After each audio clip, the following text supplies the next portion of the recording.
예, L그룹의 그 인터넷 상태가 좋지 않아서 설교 부분만 녹화로 보내드립니다.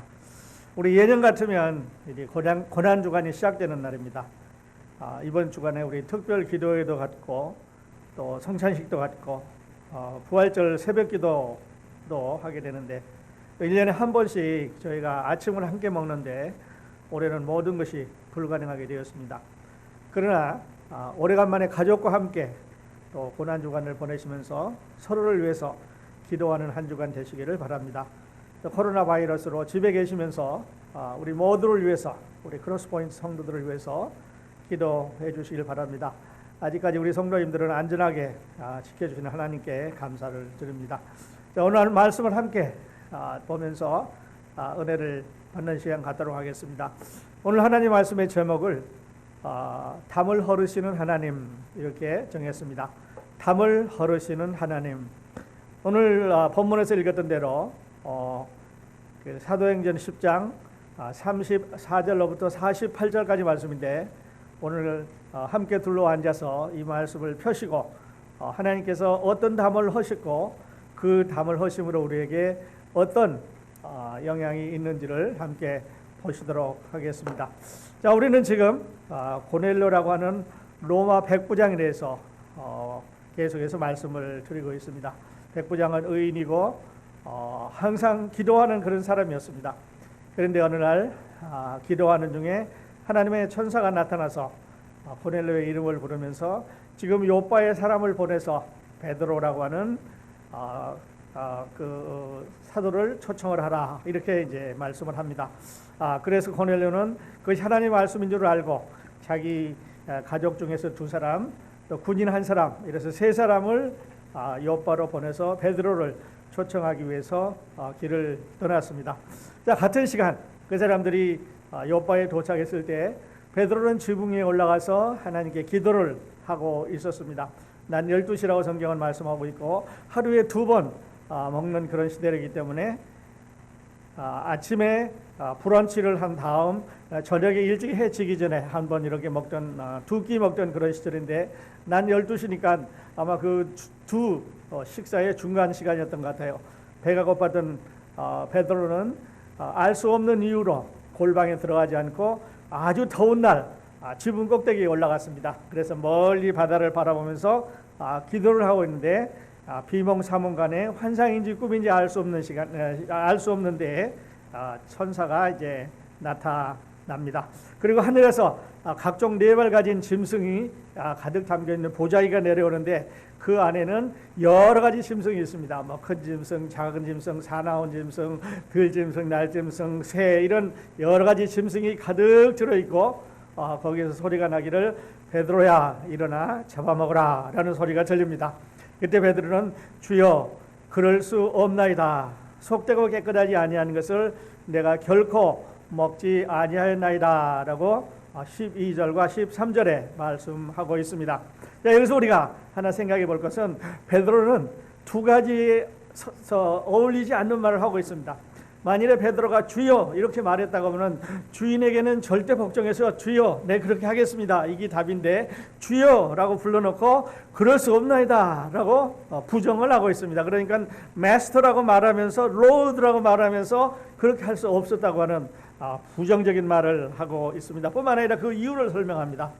속되고 깨끗하지 아니하는 것을 내가 결코 먹지 아니하였나이다. 그리고 이어서 하나님께서 하나님이 깨끗하다 한 것을 네가 속되다 하지 말라. 이런 일이 3번 있은 후에 보자기는 하늘로 올라가고 베드로는 기도를 마치고 내려오면서 야 이게 왜 이런 일이 있을까? 이게 무슨 뜻일까라고 생각을 하면서 내려옵니다. 그런데 여기서 우리가 지난주에도 말씀드렸습니다만은 왜 3번 베드로에게 하나님께서 똑같은 말씀을 하셨을까라는데 우리는 포인트를 한번 맞춰 볼 수가 있습니다. 왜 3번 했을까요? 3이라고 하는 또 3번이라고 하는 이 숫자는 베드로에게 아주 익숙한 숫자입니다. 여러분이 아시는 대로 빌라도 궁전에서 닭 울기 전에 예수님이 예언한 대로 베드로는 3번 부인을 했습니다. 나는 그를 모른다. 나는 결코 그를 모른다. 나중에는 저주하면서 내가 저딴 사람을 어떻게 알아? 하면서 부정을 하고 돌아서자 닭이 3번 울었다고 말했습니다. 부활하신 주님을 바닷가에 만났을 때 예수님께서 똑같은 질문을 합니다. 바요나 시바나 내가 나를 사랑하느냐, 내가 나를 사랑하느냐, 내가 나를 사랑하느냐는 질문을 하면서 주여 내가 주를 사랑하는 줄을 주께서 아시나이다 3번 똑같은 질문을 하고 똑같은 대답을 하는 반복이 3번 있었습니다. 그리고 오늘도 베드로야 잡아먹어라, 베드로야 잡아먹어라, 베드로야 잡아먹어라, 주여 그럴 수 없습니다, 주여 그럴 수 없습니다, 주여 그럴 수 없습니다 3번 말함으로 인해서 베드로에게는 봐라, 빌라도 궁전에서 또 갈릴리 바닷가에서 오늘도 이 3번 반복해서 말한 그분이 바로 예수 그리스도가 아니었더냐라고 확증시켜주는 이런 의미를 갖고 있다고 말씀을 드렸습니다. 베드로는 이제 옥상에서 내려오고 있고 그때 고넬료가 보낸 3사람이 문 앞에 도착을 했습니다. 타이밍에서는 아주 기가 막힌 타이밍이죠. 베드로가 내려오고 이 3사람이 문 앞에 와서 두드립니다. 땅땅땅땅, 여기 베드로라고 하는 시몬이 머무르고 있습니까? 라고 이제 또 바꿔 말하면 시몬이라고 하는 베드로가 머물러 있습니까? 라고 하는 이런 질문을 하고 2사람이 죄송합니다. 3사람이 이제 문 앞에 도착해서 고넬료가 보내다고 하는 것과 고넬료가 사람을 보내서 자기들을 베드로를 초청했다고 하는 말을 서로 이야기를 하고 그날 그 요바에 있는 형제 6명하고 베드로, 그러니까 유대인 7명하고 고넬료의 집에서 온 3사람 이방인이 하루를 지나서 이제 고넬료의 집에 도착을 했습니다. 길을 가면서 10사람이 가고 있었기 때문에 여러 가지 이야기를 했을 텐데 누가는 그 중간에 일어났던 일을 누구를 만났는지, 어디서 잠을 잤는지, 어떤 이야기를 하고 있는지 우리에게 소개를 하고 있지 않습니다. 그런데 중요한 것은 이제 베드로가 고넬료 집에 도착해서 첫 번째 설교를 한다고 하는 놀라운 사실입니다. 여러분, 지금까지 베드로는 유대인들에게 많은 설교를 했습니다. 사도행전 2장에서 있고 사도행전 5장에서 있고 사도행전이 지나가면서 많은 유대인들 앞에서 예수 그리스도가 누구인지, 그분이 왜 세상에 오셨고 왜 십자가에 못 박혀 돌아가셨고 그분이 어떤 분인지를 소개를 하면서 설교를 했습니다. 그리고 얼마 전에는 사마리아에 가서 사마리아인의 그 머리 위에 안수를 함으로 성령이 사마리아인에게 내리는 이런 역사적인 광경을 베드로는 체험을 했습니다. 그러니까 예루살렘에서 사마리아에서. 그런데 오늘은 이방인에게 설교를 합니다. 베드로 난생 처음입니다. 또 사도가 된 사험에도 처음이고 우리 구원사의 역사서, 구원의 역사에 대해서 이 신약 성경의 역사에서 이방인에게 설교하는 날은 오늘이 처음입니다. 놀라운 날이죠. 하나님께서는 베드로를 보내셔서 이방인 고넬료의 집에서 이방인들도 이제 앞으로 예수 그리스도를 믿으면 구원받을 수 있다고 하는 놀라운 선포를 해주시는데, 지금까지 유대인과 이방인 상매에 튼튼하게 맡겼던 이 담을 그날 베드로의 설교를 통해서 다 흘어버리셨습니다. 그러니까 강물이 꽉 이제 뚝을 막아서 담아 있는데 그 뚝이 터짐으로 해서 물이 이제 흘러 넘치는 광경을 우리가 상상해 볼 수가 있게 되는데요. 베드로의 설교를 자세히 들여다보면요, 베드로는 그날 구약 성경을 한 번도 인용을 안 했습니다. 베드로는 그날 자기 자랑을 한 번도 안 합니다. 나는 베드로입니다. 예수님과 3년 동안 같이 다녔습니다. 예수님이 어디 가서 무슨 일을 하고 어디 가서 어떤 일을 하고 어떻게 할 때 또 예수님께서 그분이 누구인지를 어떻게 나타내셨다고 하는 이런 일을 자기가 본 자기 자랑을 한마디도 안 하고 있습니다. 뿐만 아니라 베드로는 지금 유대인 7명 그리고 방 안에 꽉 차 있을 이방인들을 향해서, 어쩌면 집안에 꽉 차 있을 때는 이방인을 향해서 구약 성경의 인용이 없이, 자기 자랑이 없이, 인종이라고 하는 구분이, 유대인 이방인이라는 인종의 구분이 없이 설명을 해내려갑니다. 그런데요, 여기 오늘 본문에서 보셨지만 34절로부터 48절 마지막 절까지 베드로의 설교가 쭉 나오게 되는데, 36절에 베드로는 이렇게 말합니다. 만유의 주 되신 예수 그리스도로 말미암아 화평의 복음을 전하사 이스라엘 자손들에게 보내신 말씀을, 그래서 만유의 주 되신 예수 그리스도로 말미암아, 38절에 하나님이 나사렛 예수에게 성령과 능력을 기름 붓듯 하셨음에, 여기도 나사렛 예수를 42절에 보면 우리에게 명하사 백성에게 전도하되 하나님이 살아있는 자와 죽은 자의 재판장으로 정하신 자가 곧 이 사람인 것을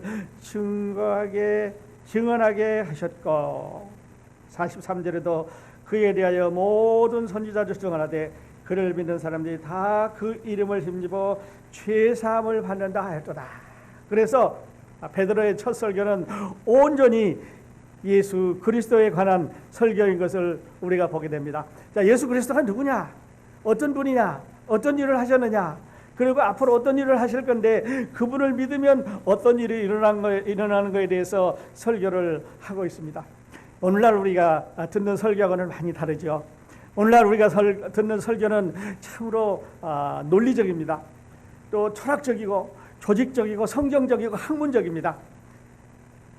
그런데요, 설교는 논리적이고 철학적이고 조직적이고 성경적이고 학문적으로 무엇을 전하는 거기에 문제가 있는 것이 아니라 나와 그리스도가 어떤 관계가 있느냐, 그리스도와 나와 어떤 관계가 있느냐 하는 것이 참으로 우리 설교의 중요한 점인데, 오늘날은 이 중요한 포인트에서 많이 빗나갔다고 생각을 합니다.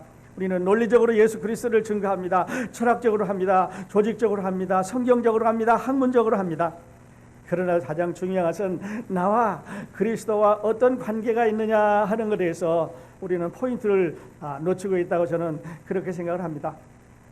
영어로 신학교를 세미나리라고 부릅니다. 그래서 제가 미국 교회에 있을 때 사람들이 저에게 물어봅니다. 물론 농담이죠. 너는 어떤 세미타리에서 왔느냐? 그 공동묘지를 세미타리라고 그러는데요. 그 사람들이 발음이 비슷하게 놀립니다. 너는 어떤 세미타리에서 왔느냐? 어느 신학교 나왔느냐? 어떤 세미나리를 나왔느냐? 이렇게 물어야 되는데 어떤 세미타리를 나왔느냐? 이렇게 물습니다. 그래서 저는 늘 이렇게 말하죠. 저는 달라스에 있는 세미나리를 나왔습니다. 달라스 세미타리 나왔구나.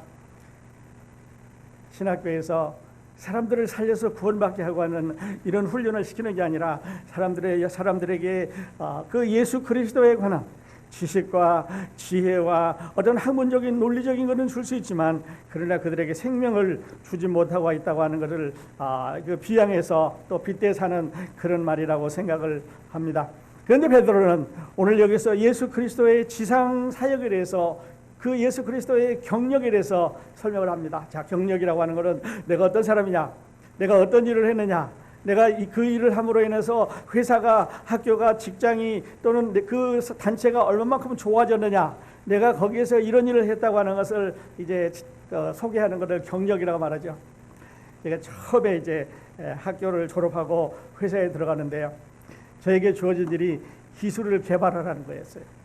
그리고 그 다음에 이제 자리를 옮겼더니 그 큰 이제 공장에서 품질을 향상시키라는 겁니다. 그런데 그때 당시에 품질을 그 상태가 얼마였냐면 분량을 100만 개 중에 분량이 13개가 나옵니다. 이거를 영어로는 13 ppm, 13 ppm이라고 그러는데요. 이거를 10 미만으로 떨어뜨리라는 거예요. 그러니까 100만 개 중에서 13개 분량 나오는 건 그렇게 큰 것이 아닌 것 같은데 그거를 10개 미만으로 내려야 한다는 거예요. 왜냐하면 큰 기계, 아주 비싼 기계에 그 부품이 하나 들어가기 때문에 그 부품 작은 거 하나가 그 전체 이제 생산품을 망가뜨리기 때문에 그걸 내리라는 거죠.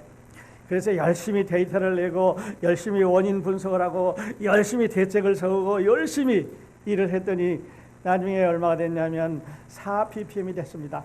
그러니까 100만 개 중에 4개가 된 거죠.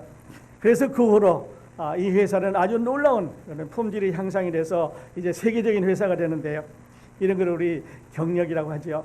제 자랑을 잠깐 드렸는데 예수 그리스도에 관한 경력, 베드로는 이렇게 선전을 했습니다. 예수 그리스도는 요한에게서 침례를 받으시고 갈릴리에 시작해서 온 유대에서 활동을 하셨습니다. 성령이 그가 함께 하셔서 선한 일을 하셨고 마귀에 눌린 자를 놓아주셨으며 열심히 이렇게 하나님의 나라를 전도하고 있는데 유대인들이 그를 나무에 달아서 죽였습니다. 39절에 나오죠. 유대인들이 그를 나무에 달아서 죽였습니다. 그런데 3일 후에 하나님께서 그를 다시 살려주셨습니다. 포인트는 이거죠. 유대인들이 그를 나무에 달아 죽였으나 3일 후에 하나님께서 그를 다시 살리셨습니다. 그리고 베드로는 우리가 부활하신 주와 함께 있었기 때문에 그분이 살아계실 때, 그분이 돌아가셨을 때, 그분이 부활하실 때 함께 먹고 있었던 증인이 바로 우리들이라고 말합니다. 그러므로 오늘 내가 여러분에게 말하는 것은 참이고 본 것이고 틀림없는 것이라고 하는 것을 그들에게 소개를 해줍니다. 그러면서 베드로는 그런데 하나님께서 그를 죽은 자와 산 자의 심판장으로 삼으셔서 이제 온 인류를 다 심판하기로 그를 심판자로 작정하셨다라고 말을 합니다. 그리고 마지막이 제일 좋은 말씀이에요. 저는 이 말씀을 좋아합니다. 여러분도 다 함께 한번 읽으시면서 이 말씀을 좋아하실 수 있기를 바랍니다. 그 이름을 믿는 사람들은 다 그 이름으로 구원을 받는다. 그 이름을 믿는 사람들은 다 그의 이름으로 구원을 받는다고 소개를 합니다. 여기서 베드로가 강조한 것은 그 이름을 믿는 사람들은 다, 여기서 다라고 하는 말은 유대인이나 헬라인이나 인종의 구분이 없이, 이방인이나 유대인이나 인종의 구분이 없이 누구든지 그를 믿으면 다 구원을 받는다고 소개를 하고 있습니다. 그런데 말씀을 마치기 전에 아주 청천벽력 같은, 세상이 뒤집히는 것 같은 아주 놀라운 일이 생겼습니다. 베드로가 아직 말하고 있는 동안에요, 말씀을 아직 안 마쳤는데 성령이 내려왔습니다. 지금까지 성령님은 유대인에게만 왔습니다. 지금까지 성령님은 사마리아에게도 내렸습니다. 그러나 성령이 이방인에게 내렸다고 하는 기록이 전혀 없었는데 오늘 성령이 이방인에게 내렸습니다. 그래서 그 사람들이 이제 방언을 하기 시작합니다. 하나님께 영광을 돌립니다. 이방인이 성령을 받고 방언하는 것은 역사에 없었습니다. 처음으로 있는 일입니다. 참으로 놀랄 만한 일입니다. 이것을 무엇으로 어떻게 설명해야 되는지 누가는 아마 답답했을 것입니다. 그런데 다음과 같은 것으로 누가는 이것을 증명하고 있습니다. 이방인이 성령을 받고 방언하는 걸 보고 함께 간 유대인들이 6명이 놀랐습니다. 물론 베드로도 놀랐겠지요. 그러니까 유대인 7명이 그 집안에 가득 찬, 아니면 방 안에 가득 찬 고넬료의 가족들과 친척들과 친구들이 방언을 하는 거 보고 놀랐습니다. 어쩌면 손뼉을 쳤을지도 모릅니다. 어쩌면 할렐루야 외쳤을지도 모릅니다. 아주 놀라운 일입니다. 성령을 받고 방언을 하는데요, 근데 저는 이 사람들이 한 방언이 어느 나라 말이었을까라는 생각을 해보게 됐습니다. 여러분은 어떻게 생각하십니까? 그때 고넬료의 집안에 모였던 사람들이 유대인도 있었고 이방인도 있었는데 그들이 다 똑같이 방언을 했는데 유대인들이 이 이방인이 하는 방언을 알아들었습니다. 다시 말씀드려서 유대인들이 알아들을 수 있는 말로 이 고넬료의 가족들이, 고넬료의 친구들이, 고넬료의 친척들이 방언을 했을 것 같아요. 그렇다고 보면은요, 아마도 아람어가 아니었을까 이런 추측을 해보게 되는 거죠. 왜냐하면 유대인들이 저게 우리가 지금 하나님을 찬양하는 말인데, 우리가 지금 알고 있는 말인데 저 이방인들이, 저 로마 사람들이, 저 사람들이 어떻게 알았을까? 하나님의 성령이 방언을 하게 해준 거죠. 또 하나 질문이 있습니다. 이방인이 성령을 받았습니다. 그리고 이제 하나님을 찬양하고 방언을 하게 되는데요, 그때 이 이방인들이 방언을 하기 위해서 한 일이 무엇일까 하는 거죠. 방 안에 모였습니다. 베드로가 설교를 합니다. 설교하는 중에 이제 예수 그리스도의 경력에 대해서 쭉 말하면서 마지막에 그 이름을 힘입어 모든 사람이 죄사함을 믿는다라고 말했을 때 성령이 내려왔고요. 그리고 그들은 성령을 받았습니다. 자, 그렇다면 이 이방인들이 성령을 받기 위해서 어떤 일을 했을까 하는 겁니다. 그들은 나는 이제부터 유대인이 되겠습니다 라고 맹세한 일이 없습니다. 내가 할례를 받겠습니다, 나에게 할례를 주십시오. 남자들이 할례를 말한 적이 없습니다. 내가 이제부터 율법을 암송하겠습니다, 율법대로 살겠습니다 라고 그 앞에 나간 적이 없습니다.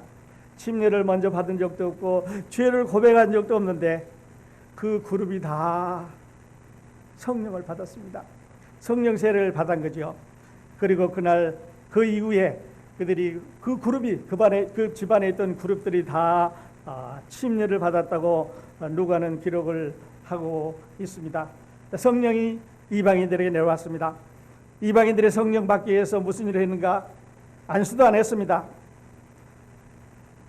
즉시 완전히 어떤 절차도 없이 어떤 조건도 없이 하나님께서 즉시 내려주셨습니다. 오늘 성령 조금 받고 내일 키워서 받고 이제 모레 완전하게 하고 그런 것이 아니라 즉시 받았습니다. 완전히 받았습니다. 조건 없이 받았습니다. 어떤 절차도 없이 성령이 그들 모두에게 내려왔습니다. 그 순간 우리는 이 모먼트, 이 순간을 유대인과 이방인 사이에 막혔던 담을 하나님께서 완전히 헐어버리는 순간이라고 이렇게 말씀을 드릴 수가 있습니다. 자, 이제는 유대인이라고 하는, 이제는 이방인이라고 하는 인종의 구분이 없어졌습니다. 누구든지 예수 그리스도를 주로 믿으면 다 구원받는다고 하는, 성령을 받는다고 하는 놀라운 역사적인 사건이 이 방에서 지금 일어나게 되는 것입니다. 그 담이 헐어버리는 거죠. 자, 그렇다면요, 여기서 우리 잠깐 오순절 다락방과 오늘 고넬로의 집안에서 일어나는 일을 잠시 비교를 해봅니다. 오순절 다락방과 고넬로의 집안에서 지금 일어나는 일을 비교해 본다면요, 오순절 다락방에 120명의 사람들이 모였습니다. 불의 혀같이 갈라지는 것이 보이면서 그 방 안에 온 열기가 가득하고 성령으로 방언을 하기 시작을 했습니다. 성령이 내려온 거죠. 그래서 유대인의 교회가 시작이 됐습니다. 그래서 그 사람들이 벗어나가서 전도를 하면서 유대인들에게 복음이 퍼져나가기 시작을 했습니다. 그래서 유대를 지나서 이제 그 박해로 인해서 복음이 사마리아까지 갔습니다. 그런데 오늘 고넬료의 집에는요, 이방인 교회입니다. 이방인들이 모였습니다. 그 120명은 아니지만 어쩌면 얼마만한 사람이 모였다고 누가는 기록하고 있지 않지만은, 그러나 그 집안에 있는 모든 가족들과 그 친구들과 친척들과 모여 있는 사람들을 합한다면 적은 숫자는 아니었을 것 같아요. 그런데 그 사람들이 다 할렐루야 하나님을 찬양합니다. 방언을 하기 시작합니다. 이제 성령을 받았습니다. 그러니까 이 고넬로의 집에서 이방인 교회가 시작된 겁니다. 오순절 다락방에서 유대인의 교회가 시작됐다면 오늘 고넬로의 집에서 이방인의 교회가 시작을 하고 있습니다. 두 경우 다 구원은 하나님께서 주시는 선물이라고 하는 것을 생각을 해보죠. 이 놀라운 사건을 바라보면서 참으로 이제 천지가 개벽되는 것 같은, 세상이 뒤집히는 것 같은, 하나님께서는 도저히 상상할 수 없었던, 지금까지 한 번도 말씀하셨던 새로운 크리에이션, 뉴 크리에이션, 새로운 창조, 새로운 교회사가 시작되는데요. 이 말씀을 보면서 저는 여기에 있는 고넬로와 사도행전 8장에 나오는 내시를 잠시 생각을 해봤습니다. 자, 내시, 여러분이 아시는 대로 사도행전 8장에서 에티오피아의 여왕의 국보를 맡은 아주 충성스러운 사람입니다. 아마 영향력도 있었을 거고요, 고국에 가서는 존경도 받았을 것입니다. 하나님을 사모하는 사람이기 때문에 예루살렘에 예배하러 올라갔습니다. 그리고 거기서 성경을 구입을 했습니다. 어디서 어떻게 누가 기록한 성경을 구입을 했는지, 당시에는 프린트를 안 하고 손으로 썼기 때문에 어디서 누구를 통해서 누가 기록한 가죽 성경을 구했는지 모르지만 마차에 앉아서 이사야서를 읽으면서 내려옵니다. 하나님의 성령이 빌립을 통해서 그에게 가라고 그랬고, 그리고 마차에 앉아서 빌립이 내시에게 전도를 하고, 그리고 내시가 말씀을 깨달았습니다. 그리고 세례를 받았지요. 물에 내려가서 침례를 받았습니다. 성령의 임재를 체험을 했습니다. 자, 그런데요, 내시에 가는 기록은 어디까지나 인디비주얼, 개인 것입니다. 그러니까 빌립이 이 이야기를 누가에게 해주지 않았으면 성경에 기록될 수가 없는 거죠. 증인이 한 사람밖에 없습니다. 왜냐하면 빌립과 내시 두 사람 사이에 일어났던 일이니까 그렇지요. 근데 로마 백부장 고넬료는 이방인인데 이 사람도 역시 충성스러운 사람이고 영향력이 있었던 사람이고 사람들에게 존경심도 받았을 거고 하나님을 경외하는 사람입니다. 환상 중에 천사의 말을 듣고 베드로를 불러서 그의 말씀을 듣고, 여기서부터가 다릅니다. 온 가족이, 온 친구들이, 집안에 있는 사람들이 다 성령을 받고 성령 세례를 받았습니다. 아까는 한 사람, 여기는 그룹이고 단체입니다. 그러니까 개인이고 친구, 친척, 친지 다 모여있는 방 안에 가득한 여러 사람이죠. 마차에 같이 앉아있던 빌립 이외에는 증인이 없습니다.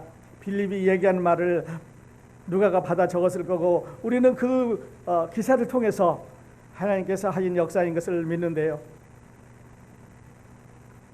여기 이 고넬료의 가족에는 요바스에 온 유대인 6 형제와 베드로가 있었으니까 유대인 7명과 그리고 그 안에 이방인들이 가득 차 있으면 증인이 많습니다. 뿐만 아니라 한 사람이 아니라 그룹이기 때문에 하나님께서 이 기사를 통해서 이제 내시가 아니라 이 고뇌를 통해서 우리에게 하나님의 놀라운 교회가 이루어졌다고 하고 있다고 하는 것을 이제 10장과 11장에서 소개를 하고 있는데요. 그런데 개인이든 단체든 한 사람이든 여러 사람이든 공통점이 있습니다. 그 공통점은요, 내시도 사막을 가다가 마차에서 구원받았습니다. 사막을 가다가 마차 안에 앉아서 빌립이 전도하는 말을 듣고 구원받습니다. 여러분, 사막에서 어떤 일을 할 수 있습니까? 사막이 일어나서 그가 어떤 일을 하나님을 위해서 할 수 있습니까? 예수 그리스도를 믿음으로 구원받았습니다. 여기 고넬료 집안에 가득 차 있던 사람들도 그날 예수 그리스도를 믿음으로 구원을 받았습니다. 하나님의 새로운 창조의 역사입니다. 그래서 이 역사가 이제 다음 주부터는 전개되는데요. 이 구원이 이제는 예루살렘을 출발해서 유대를 지나서 사마리아를 거쳐서 이방인들에게 땅끝까지 전도해가는 놀라운 사실을 이제 보게 됩니다. 이 말씀을 이제 정리하면서 저는 이렇게 결론과 적용을 맞춰 보기를 원합니다. 자, 결론을 내면서 여러분과 제가 나누고 싶은 이야기였는데요. 질문을 2가지를 드리겠습니다. 이 질문은 답을 이제 선택하는 겁니다. 여러분, 첫 번째 게 맞으면 첫 번째 선택하시고요. 두 번째 게 맞으면 두 번째 거를 선택하시기 바랍니다. 첫 번째 거는 그가 경건하고 하나님을 경외하고 백성을 많이 구제하고 항상 기도하고 의인으로 온 족속이 칭찬을 했기 때문에 구원을 받았습니까? 다시 말씀드려서 이방인 고넬료가 구원받은 것은 경건하고 하나님을 경외하고 백성을 많이 구제하고 항상 기도하고 의인으로 유대 온 백성들에게 칭찬을 받았기 때문에 구원받았습니까? 첫 번째 질문입니다. 마음으로 이것이 맞다고 생각하시는 분은 정하시기 바랍니다. 두 번째 질문은요. 하나님께서 거룩한 짐승과 거룩하지 않은 짐승을 구분을 없애셨기 때문에 구원을 받았습니까? 다시 말해서 하나님께서 거룩한 짐승과 거룩하지 아니한 짐승을 구별을 없애서 이방인과 유대인의 구분을 없앴기 때문에 구원받았습니까? 라는 것이 두 번째 질문입니다. 자, 여러분은 어떤 것을 정하셨습니까? 첫 번째입니까? 두 번째입니까? 만일에 첫 번째 것이 맞다고 생각하셨으면 think twice, 한 번 더 생각을 해 보시기 바랍니다. 그가 경건하고 하나님을 경외하고 백성을 많이 구제하고 항상 기도하고 의인이며 유대 온 족속의 칭찬을 받은 것은 사실이지만 그러나 그 안에 역시 유대인과 이방인 사이에 담이 막혀 있었기 때문에 베드로를 통해서 그 담을 헐어부르심으로 인해서 구원을 받을 수가 있었습니다. 그래서 이제 답을 2번으로 고치시면 여러분은 둘 다 맞았다고 생각을 합니다. 이방인 고넬료가 구원받은 것은 하나님께서 거룩한 짐승과 거룩하지 않은 짐승의 구분을 없애주셨기 때문에 이방인과 유대인 사이에 담을 헐어버리셨기 때문에 구원을 받은 게 됩니다. 그다음 마지막 질문은요, 이런 것입니다. 여러분, 예수 그리스도는 여러분에게 누구냐 하는 것입니다. 베드로는 그날 고넬료의 집에서 예수 그리스도가 누구냐? 예수 그리스도는 세상에 와서 어떤 경력을 가지고 있었느냐에 대해서 설교를 했습니다. 자, 그렇다면 이 말씀을 듣는 여러분, 오늘 여러분의 마음에 여러분에게 예수 그리스도는 누구이십니까? Who is Jesus? Who do you think Jesus is? Who do you think Jesus is? 예수 그리스도는 누구십니까? 베드로는 이렇게 말했습니다. 주는 그리스도시요 살아계신 하나님의 아들이시니이다. You are the Messiah, the Son of the living God. 주는 그리스도시요 살아계신 하나님의 아들이시니다 라고 대답했습니다. 도마는요, 나의 주시요 나의 하나님이시니다 라고 대답했습니다. My Lord and my God. 나의 주시요 나의 하나님이시니다 라고 대답을 했습니다. 자, 그렇다면 여러분은 예수 그리스도를 누구라고 생각하십니까? 다시 한번 말씀드리면 예수 그리스도는 여러분에게, 예수 그리스도는 나에게 누구십니까? 죄와 관련해서, 영원한 생명과 관련해서, 나의 현재 삶과 관련해서, 내 앞으로의 미래와 관련해서 여러분은 예수 그리스도를 누구라고 생각을 하십니까? Who is Jesus? Who do you think Jesus is? 예수 그리스도를 누구라고 생각을 하십니까? 이 답은 일주일 동안 내내 묵상하면서 여러분 마음 가운데 예수 그리스도가 나에게 누구냐 하는 말로 축복을 또 은혜를 받으시기를 바랍니다. 다시 기도하겠습니다. 하나님 아버지, 오늘 고난주간이 시작되는 주일 우리 가족과 함께 예배드리게 인도해 주셔서 감사합니다. 오늘 말씀 가운데 복음이 어떻게 이방인들에게 전파되었으며 이방인인 우리가 어떻게 구원을 받을 수 있는지 말씀해 주셔서 감사합니다. 하나님, 오늘 각 가정에서 예배드리는 우리 모든 크로스포인트 교회의 교우들 축복해 주시옵소서. 코로나 바이러스로부터 지켜주시옵소서. 한 사람도 어려움 당하는 가정 없게 지켜주시옵소서. 우리 교회, 우리 가정들, 미국, 한국, 온 세계를 지켜주시옵소서. 코로나 바이러스를 빨리 제거해 주시옵소서. 예수 그리스도의 이름으로 감사하며 기도합나이다. 아멘.